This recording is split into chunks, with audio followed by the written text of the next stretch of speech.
Hello बच्चों, कैसे हो, क्या हाल चाल है। आज का हमारा टॉपिक है एडी करंट। एडी करंट क्या होता है? इंड्यूस करंट की तरह ही होता है, थोड़ा डिफरेंस है। काफ़ी इंपॉर्टेंट टॉपिक है सीबीएसई पॉइंट ऑफ व्यू से, और कभी कभी इसमें नीट वगैरह में क्वेश्चन आ जाता है। चलो देखते हैं कैसे क्या होता है एडी करंट। एडी करंट की बात कर रहे हैं तो डेफिनेशन की बात कर रहे हैं। These are the currents which produced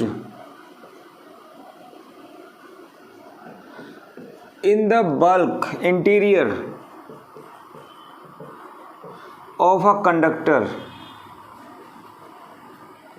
to oppose the change in magnetic flux। जैसे हमने पढ़ा था, किसी कॉइल के अंदर अगर मैग्नेटिक फ्लक्स चेंज होता है तो उसमें इंड्यूस करंट आता है। इस बार कॉइल की जगह हमें कोई कंडक्टिंग बॉडी लेनी है, एक ऐसी बॉडी जो कंडक्टिंग हो, उसके अंदर से अगर फ्लक्स चेंज होता है तो उसमें इंड्यूस करंट याद रहे, उसका नाम चेंज करके इसको एडी करंट बोल दिया। ठीक है, कैसे वो देखो। मान लो इस टाइप से हमारे पास एक बॉडी है,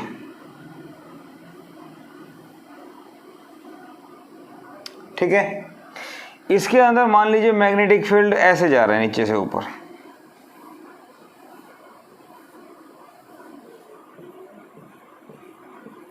तो नीचे से ऊपर जा रहा है तो मान लीजिए नॉर्थ से साउथ, ठीक है। ये अपर पार्ट इसका, ठीक है। ये नॉर्थ से साउथ जा रहा है और फील्ड इंक्रीज हो रहा है,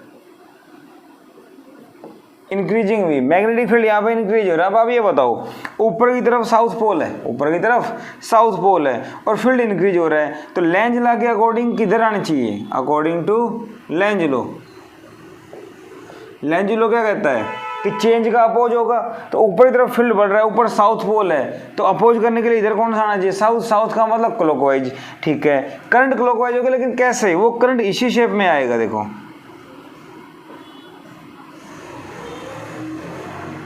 ये करंट इस शेप में आता है ऐसे। मेरी बात समझ रहे हो? तो सर्कुलर करंट्स हैं, रेक्टेंगुलर करंट्स हैं, ये बॉडी की शेप के अकॉर्डिंग यहाँ पे चेंज होते हैं। अगर मान लो हमारे पास कंडक्टर इस टाइप से हैं,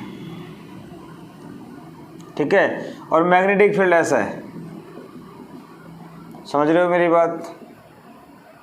और मैग्नेटिक फील्ड इंक्रीज हो रहा है, मेरी बात समझ रहे हो? मैग्नेटिक फील्ड क्या हो रहा है? इंक्रीज। तो यहाँ नॉर्थ पोल होगा तभी फील्ड अंदर जाएगा, तो ये नॉर्थ।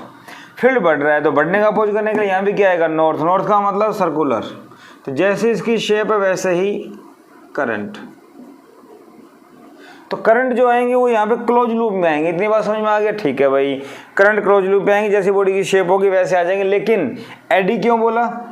एडी इसलिए बोला, एडी क्यों? व्हर्ल्स इन वाटर। जब पानी में पत्थर फेंकते हैं, पानी में जब कोई पत्थर गिराया तो सर्कल्स बनते हैं, एडीज बोलते हैं ना। जब पानी में कभी पत्थर फेंका तो वहाँ पे सर्कल से बनते हैं, लूप से, उनको एडीज बोलते हैं, एडीज इन वाटर। तो उन्हीं के अकॉर्डिंग इसका नाम रख दिया गया एडी करंट, क्योंकि ये भी सर्कुलर लूप बनाते हैं। क्लियर? बात समझ में आ गई? तो एडी करंट इंड्यूस करंट ही होता है, नई चीज़ नहीं है। लेकिन एक मैटर के एक कंडक्टर के इंटीरियर में जब ये आते हैं तो इनकी शेप चेंज होती है, सर्कुलर पाथ ये अटेन कर लेते हैं, क्लोज पाथ अटेन कर लेते हैं, जिनको एडी करंट बोल देते हैं। लेकिन प्रॉपर्टी वही है इंड्यूस करंट वाली, क्योंकि मैग्नेटिक फ्लक्स के चेंज होने से ही इंड्यूस करंट आया था, मैग्नेटिक फ्लक्स के चेंज होने से ही एडी करंट आ रहा है। बात समझ में आ गई? तो एडी करंट काफ़ी इंपॉर्टेंट है, ठीक है। चलो इतनी बात समझ में आ गई कि फ्लक्स चेंज होगा तो एडी करंट आएगा, और किसी कंडक्टर के इंटीरियर में आता है, किसी कंडक्टर के इंटीरियर के अंदर आता है, ठीक है भाई। इलस्ट्रेशन की बात करें, देखो अगर मैं इलस्ट्रेशन की बात करता हूँ तो सपोज कीजिए मेरे पास ना ये बैटरी है और इस टाइप से मेरे पास एक डिस्क है, एक सिलेंडर है, और उस सिलेंडर पे हमने इस टाइप से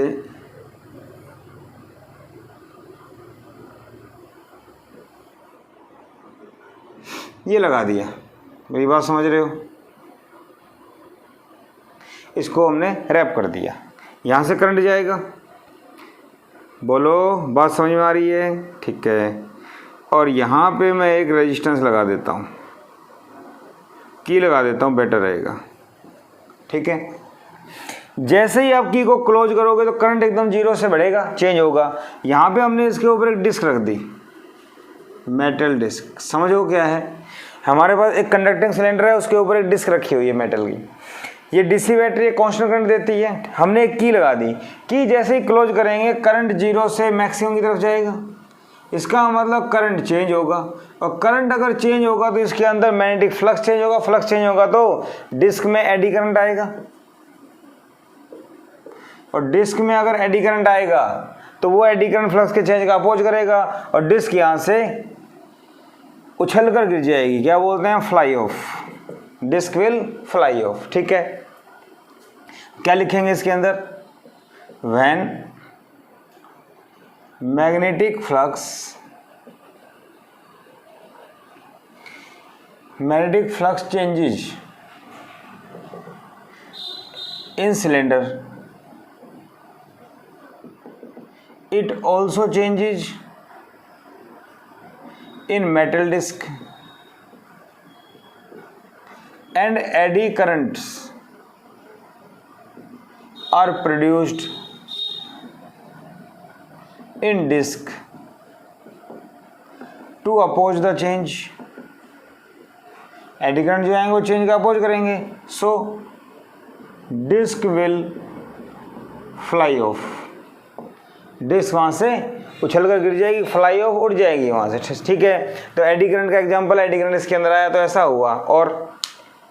और देखिए इसी टाइप से हम एक मेटल प्लेट को ना मैग्नेटिक फील्ड में ऑसिलेट करवाते हैं तो क्या होता है, कैसे होता है वो देखिए।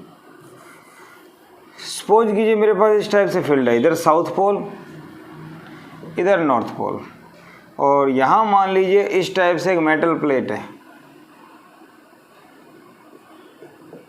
ये ऐसे ऑसिलेट कर रही है इधर से उधर। ठीक है। मान लीजिए ये दूर से पास की तरफ आ रही है तो इसके अंदर से इसका जो मैग्नेटिक फील्ड है वो बढ़ेगा, और मैग्नेटिक फील्ड अगर बढ़ेगा तो मैग्नेटिक फील्ड इंक्रीज हो रहा है, मैग्नेटिक फ्लक्स इंक्रीज हो रहा है। अरे भाई दूर से जब ये इसके अंदर आएगी तो फील्ड बढ़ रहा है, मैग्नेटिक फ्लक्स इंक्रीज हो रहा है।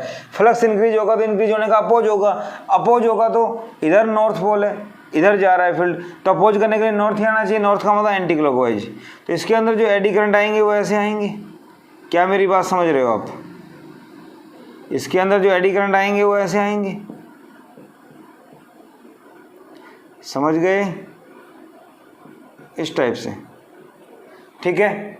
Eddy current. तो जब ये प्लेट इस फील्ड में यहाँ छोड़ा तो जब ये ऊपर से इधर जा रही है तो इसके अंदर एडी करंट आएगा, वो इसको आगे जाने से रोकेगा, लेकिन फिर भी आगे जाएगी। आगे जाके जब वापस आएगी तो फिर से एडी करंट आएगा, वो मोशन का अपोज करेगा। तो हर बार हर ऑसिलेशन में एडी करंट जो आएगा वो इसके मोशन का अपोज करेगा, और अपोज करेगा तो इसका ऑसिलेशन कैसा होगा? डैम्प्ड। कैसा ऑसिलेशन होगा? Damped oscillation of metal plate. क्या मेरी बात समझ में आई? क्योंकि हर बार एडी करंट आएगा वो मोशन का अपोज करेगा। तो एडी करंट, अगर आपको प्लेट को जल्दी रोकना है तो इसका साइज बढ़ा दीजिए, और अगर आपको एडी करंट रिड्यूस करना है, जैसे ये बात समझ में आ गई? To reduce eddy current, eddy current को अगर रिड्यूस करना है तो आप एक काम कीजिए, यहाँ पे जो मेटल प्लेट है इसका एरिया कम कर दीजिए। एरिया कैसे कम करेंगे? हम इसके अंदर कट लगा देते हैं इस टाइप से। ठीक है। आपके पास फॉर्मूला होता है R equal to rho L by A. Rho resistivity आपको पता है कांस्टेंट है। ठीक है। तो एरिया अगर डिक्रीज होगा तो रेजिस्टेंस बढ़ेगा, और रेजिस्टेंस अगर बढ़ेगा तो बेटा करंट डिक्रीज होगा। बोलो, इफ R बढ़ेगा तो जो करंट है वो डिक्रीज होगा। कौन सा current? Eddy current. Eddy current decreases. बात समझ में आ गई? तो एडी करंट को हम डिक्रीज कर सकते हैं। ठीक है। एरिया को डिक्रीज करके। तो if we decrease area, eddy current also decrease. क्या मेरी बात समझ में आ गई? ठीक है, तो इस टाइप से हम एडी करंट को डिक्रीज वगैरह कर सकते हैं। क्लियर है? एक बात और नोट कर लीजिए, एडी करंट को डिक्रीज कर सकते हैं, मिनिमाइज कर सकते हैं, लेकिन ख़त्म नहीं कर सकते। ठीक है, नोट डाल के लिख सकते हैं, eddy current can only be minimized. सिर्फ कम कर सकते हैं, इसको ख़त्म नहीं कर सकते। ठीक है ना? Can't be made zero, zero नहीं कर सकते। क्लियर है? ये ध्यान रखना है। ठीक है भाई, बेसिक बेसिक बातें समझ में आ गई। इसके बाद एडवांटेज डिसएडवांटेज एप्लीकेशंस। भाई एप्लीकेशंस की बात करें, एडी करंट की एप्लीकेशन क्या होती है, तो देखो, पहली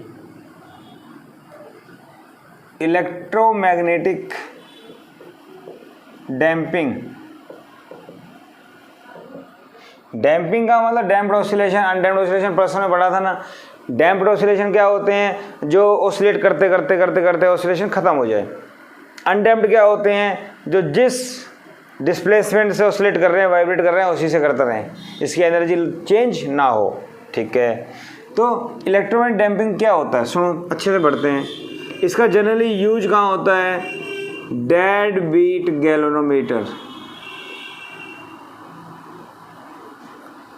डेड बीट समझते हैं ना? बीट का मतलब फ्रीक्वेंसी, वाइब्रेशन। ठीक है, हमने पढ़ा था moving coil galvanometer. Moving coil galvanometer में क्या था? देखो बताता हूँ शुरू से। When current is passed through coil of moving coil galvanometer, ठीक है, then it deflects। याद रखना, जब करंट पास करते थे कॉइल में तो वहाँ एक मैग्नेटिक फील्ड भी होता था। मेरी बात समझ रहे हो? मैग्नेटिक फील्ड में कॉइल रखी जाती थी, तो कॉइल के मैग्नेटिक फील्ड में और उस मैग्नेटिक फील्ड में इंट्रैक्शन होता है, इसकी वजह से टॉर्क आता था। समझ रहे हो ना? Then it experienced torque in magnetic field and deflects। अब ठीक है, and we have to wait to take reading। We have to wait to take reading because the coil oscillates। क्योंकि वो coil oscillate करती थी, हमें उसके रुकने का वेट करना था। ठीक है, now if a non-magnetic material is placed in the coil, then eddy currents are set up in coil which stop the coil immediately, and we don't have to wait for reading। तो eddy current का फायदा ये समझाने के लिए लिखा है, आपके पढ़ने के लिए अपनी मर्जी से आप सीबीएसई में आ जाता लिख सकते हो अपनी लैंग्वेज में। ठीक है ना? तो एडी करंट का फायदा है कि हमें वेट नहीं करना पड़ेगा ऑसिलेशन का, उसके रुकने का, जल्दी रुक जाएगी और हम रीडिंग ले लेंगे। ठीक है, मेरी बात समझ में आ गई। Electronic damping dead beat galvanometer, यहाँ से मूविंग कॉइल गैल्वेनोमीटर का भी थोड़ा सा रिवीजन हो गया। और किसी बच्चे को अगर इसमें दिक्कत आई हो तो बेटा एक बार पीछे से एमसीजी का प्रिंसिपल पढ़ लीजिए, अच्छे से क्लियर हो जाएगा क्या था। ठीक है ना? ओके, सेकेंड एप्लीकेशन की अगर बात करें तो इंडक्शन फर्नेस। बेटा फर्नेस क्या होती है? भट्ठी होती है, देखा होगा ना, हलवाई की दुकान पे भट्ठी वगैरह होती है, लकड़ी डालते हैं, आग जलाते हैं, तो वैसे ही हमारे पास कुछ होता है। ठीक है ना? जस्ट एग्जांपल दे रहा हूँ, मान लो इस टाइप से मोटी बाउंड्री होती है इसकी,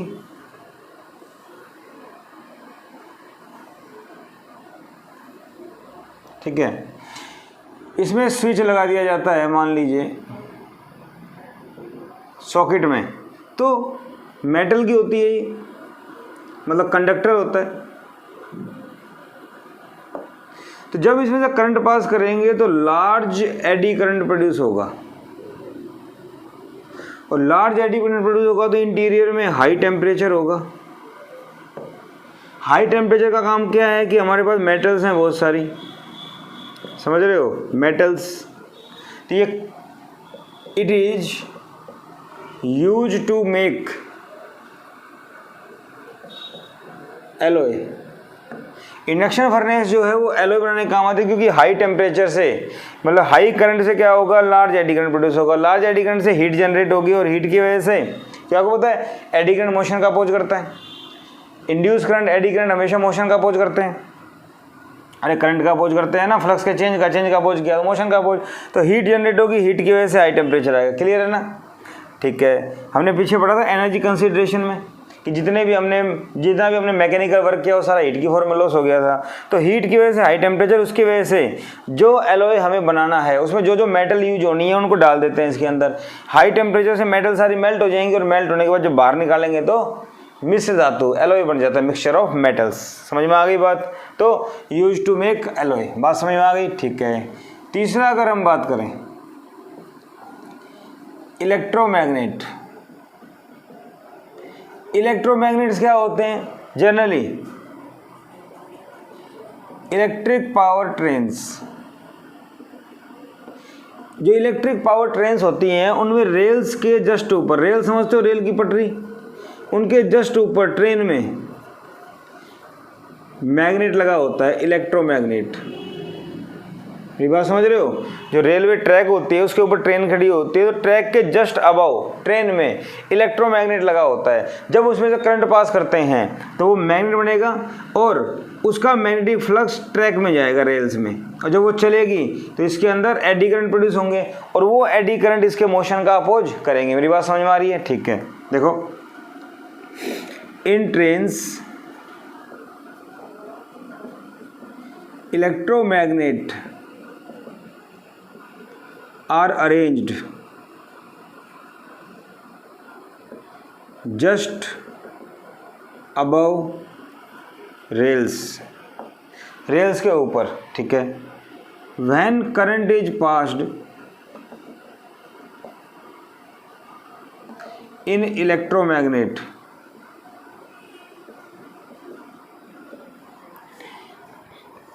magnetic flux changes in rails. Rails में मैग्नेटिक फ्लक्स चेंज होगा, ठीक है भाई, होगा, तो एडी करंट प्रोड्यूस होंगे। So eddy currents are produced in rails and brakes are applied. Brakes apply हो जाएंगे। ध्यान रखना, since there is no contact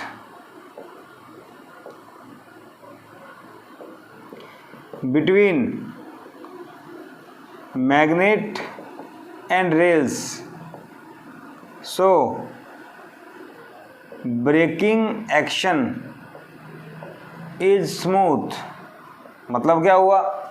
actually electromagnet जो लगाया वो रेल्स के ऊपर लगाया, उसमें इंड्यूस करंट की वजह से ब्रेक आ रहा है, दोनों में कांटेक्ट नहीं है तो झटका नहीं लगेगा, ब्रेकिंग एक्शन जो होगा बड़ा स्मूथ होगा। ट्रेन बहुत हाई स्पीड पे होगी तो भी स्मूथली रुकेगी वो, ठीक है, झटका वगैरह नहीं लगेगा। तो इलेक्ट्रोमैग्नेट्स का इलेक्ट्रिक पावर ट्रेन में यूज होता है। मेन फंडा क्या है? एडी करंट जो रेल्स के अंदर आते हैं। बात समझ में आ गई? ठीक है भाई। इस टाइप से और भी होता है क्या? और हम बात करें तो energy metres.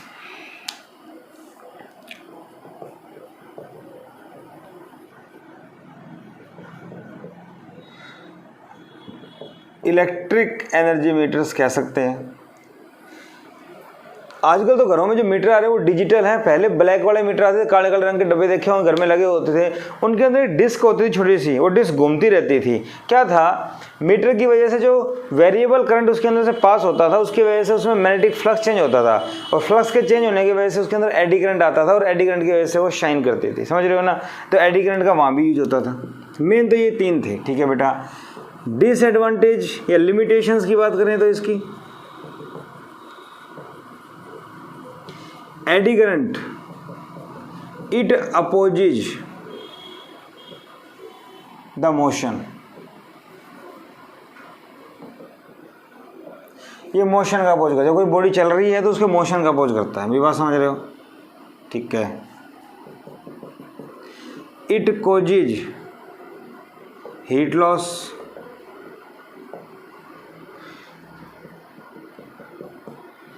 If eddy currents are too high it may damage, eddy current बहुत ज़्यादा हाई है तो इट में damage the body. Eddy current बहुत हाई है तो बॉडी को डैमेज कर सकता है ये, क्योंकि हीट बहुत ज़्यादा प्रोड्यूस होगी। ठीक है ना? या उसका इंसुलेशन ख़राब हो सकता है, और इंसुलेशन ऑफ बॉडी। मेरी बात समझ रहे हो? तो एडी करंट की वजह से हीट लॉस होती है, मोशन का अपोज होता है, और हाई हो तो बॉडी को डैमेज, नुकसान पहुंचा सकता है। ठीक है, मेरी बात समझ में आ रही है? आगे बात करें, टू मिनिमाइज एडी करंट। काफ़ी एप्लीकेशंस हैं जहाँ पे हमें एडी करंट कम करना होता है, इसकी हमें रिक्वायरमेंट नहीं होती, तो क्या करें? जनरली हमारे पास आयरन कोर होती है ना, आयरन का कोई पीस, कोई ब्लॉक, इस टाइप से, इसके अंदर बहुत ज़्यादा एडी करंट प्रोड्यूस होता है, तो हम क्या करते हैं, इसको पीसीज में कट कर देते हैं इस टाइप से।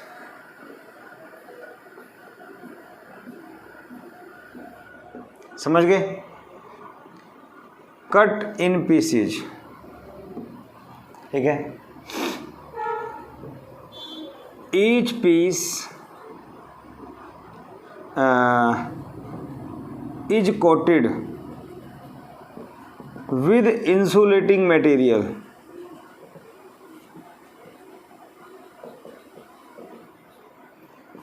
and fix again। जो सभी पीस हुए सबके ऊपर इंसुलेटिंग मेटल की कोटिंग कर देते हैं, फिर दोबारा चिपका देते हैं। Now eddy currents are produced in each part, so eddy currents are minimized। कैसे? अगर फ्लक्स चेंज होगा तो एडी करंट सिर्फ इसमें आएगा, ईच पार्ट का अपना अपना आएगा। समझ गए ना?